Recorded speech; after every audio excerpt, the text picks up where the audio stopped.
भारतीय इतिहास में ऐसी अनेक घटनाएं हुई हैं जो प्रत्येक व्यक्ति को उसे जानने के लिए मजबूर कर देती हैं। नमस्कार। आज हम ऐसे ही इतिहास के पन्नों में दर्ज एक कहानी की बात करेंगे जिसने भारतीय क्रांतिकारिता को इंसाफ दिलाया। तारीख 13 अप्रैल 1919 वैसाखी का दिन था। जगह अमृतसर के जलियांवाला बाग। यह बाग चारों ओर से घिरा हुआ है एवं इस बाग में जाने का केवल एक ही रास्ता था।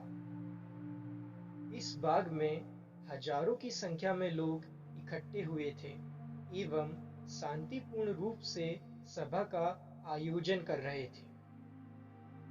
इस सभा का उद्देश्य नेता सत्यपाल और डॉक्टर सैफुद्दीन किचलू की गिरफ्तारी का विरोध करना था एवं इसी के साथ साथ रोलेट एक्ट का विरोध करना भी था।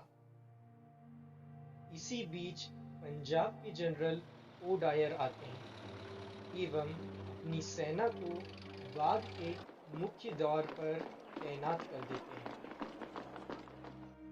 सभी लोग बाग पर बिना डरे शांतिपूर्ण रूप से सभा करते रहते हैं, परंतु अचानक जनरल ओडायर अपने सैनिकों को सीधे गोली दागने के लिए कह देते हैं, जिनके आदेश से जनरल ओडायर की सेना सीधे 10 मिनट तक लगातार गोलियों की बौछार उस आम सभा में करने लगती है। चारों तरफ से लोग भागने लगते हैं, लेकिन बाग का द्वार एक ही था जिससे कि बाहर जाया जा सकता था, जिसमें जनरल ओडायर ने अपनी सेना लगा रखी थी, जिसके कारण कोई भी बाहर नहीं भाग पाया था। इसी बीच बहुत सारे लोगों ने अपनी जान गंवाई थी। इस 10 मिनट की लगातार फायरिंग में बहुत सारे लोग अपनी जान खो देते हैं। लगभग 1000 से अधिक लोग मारे जाते हैं। इसके बाद भी जनरल ने कोई भी चिंता जाहिर नहीं की और कहा, इन लोगों का यही सबक है। इसी बीच बाग में कहीं दूर किनारे उपस्थित एक व्यक्ति खड़ा होकर पूरे मामले को देख रहा था। व्यक्ति के मन में बहुत ही चिंता थी और वह अपने मरते हुए भाइयों एवं बहनों को देख रहा था। यह व्यक्ति कोई और नहीं, उधम सिंह जी थे, जिसने वहां पर रहकर सारे दृश्य को देखा था। इसके शांत होते ही उधम सिंह जी ने वहां की मिट्टी को अपने माथे पर लगाया और कसम खाई, मैं भारतीयों का बदला लेकर रहूंगा और तब तक चैन से नहीं बैठूंगा जब तक अपने पूरे भाई बहनों का बदला जनरल ओडायर से नहीं ले लेता। उधम सिंह भारत के महान स्वतंत्रता सेनानी एवं क्रांतिकारी। जन्म 26 दिसंबर 1899। स्थान सुनारगांव, पंजाब। उधम सिंह जी के पिता का नाम नारायण कौर था। बचपन में ही उनके माता पिता की मृत्यु हो गई थी। बचपन से ही वे क्रांतिकारी गतिविधियों में भाग ले रहे थे एवं अनेक स्थानों में जाकर वे लोगों की मदद करते थे एवं क्रांतिकारी भावना को जगाते थे।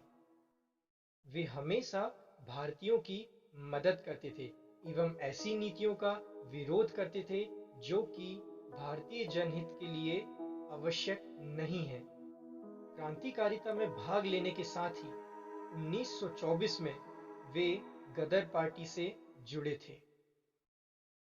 उन्होंने गदर पार्टी के अंतर्गत रहते हुए बहुत सारे काम किए और इसके बाद 1934 में लंदन पहुंचे और वहीं रहने लगे। लेकिन अभी भी वे जलियांवाला बाग हत्याकांड को भूले नहीं थे और उस बदले के लिए वे हमेशा तैयार रहते थे। आखिरकार उन्हें एक मौका मिल गया जब जनरल ओडायर को किसी एक सभा में अपना भाषण देना था। अंततः वह दिन आ जाता है। तारीख 13 मार्च 1940। स्थान London royal central society Caxton hall, जहां पर माइकल जनरल ओडायर वक्ताओं में से एक थे जिन्हें वहां पर अपने व्यक्तिगत भाषण को अंजाम देना था। इस पल का इंतजार उधम सिंह जी को बहुत पहले से था, अतः उन्होंने किसी तरीके से रिवॉल्वर को उस आम सभा में ले जाना चाहा, लेकिन रिवॉल्वर ले जाने के लिए वहां बहुत सारी कठिनाइयां थी। द्वार पर खड़े अंग्रेजी सैनिकों के कारण उन्हें समझ नहीं आ रहा था कि वे रिवॉल्वर कैसे ले जाएं। बहुत देर तक सोचने के बाद जब उन्हें कुछ नहीं मिला, अंततः वह बैठ गए और सोचने लगे कि मैं क्या करूं। इसी बीच उन्हें अचानक से एक तरकीब समझ में आती है। वे एक बुक लेते हैं एवं उस बुक में रिवॉल्वर के जैसे ही शेप काट लेते हैं और उसमें वे रिवॉल्वर रखते हैं और सभा में जाते हैं। सभा में शांति रूप तरीके से बैठकर वे जनरल ओडायर के आने का इंतजार करते हैं। इसी बीच माइकल जनरल ओडायर का वहां पर प्रवेश होता है और जैसे ही वे अपने भाषण को देने जाते हैं, उसी बीच उधम सिंह जी अपनी रिवॉल्वर निकालते हैं और जनरल ओडायर को गोली मारकर अपने भारतीयों का बदला ले लेते हैं। उधम सिंह जी चाहते तो वहां से भाग सकते थे, लेकिन वे वहां से भागे नहीं और अपनी गिरफ्तारी अंग्रेजी सैनिकों को दी। शहीद ए आजम उधम सिंह जी को 30 जुलाई 1940 को पेटनविले जेल लंदन में फांसी दे दी गई। इस तरह एक और महान क्रांतिकारी इतिहास के पन्नों में अमर हो गया।